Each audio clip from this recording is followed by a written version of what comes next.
Локалните кандидати ќе успеат да допрат до граѓаните, но негативните пораки што партиските лидери си ги упатуваат меѓусебно може да предизвикаат помал одзив од вообичаениот, предупредува политичкиот аналитичар Петар Арсовски.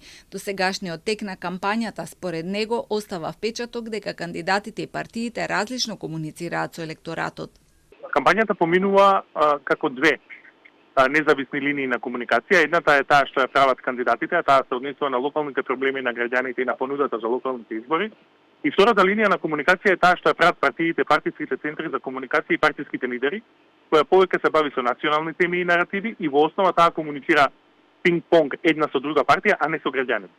Во втората линија на комуникација доминираат и негативни наративи, а во првата повеќе понуда.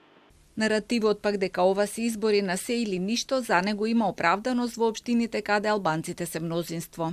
За некои општини, особено во албанскиот блок како Тетово и Чаир, тоа може да се смета за борба на живот или смрт, бидејќи за албанските партии резултатот на тие избори ќе го дефинира целиот нивен понатамошен политички амбиент.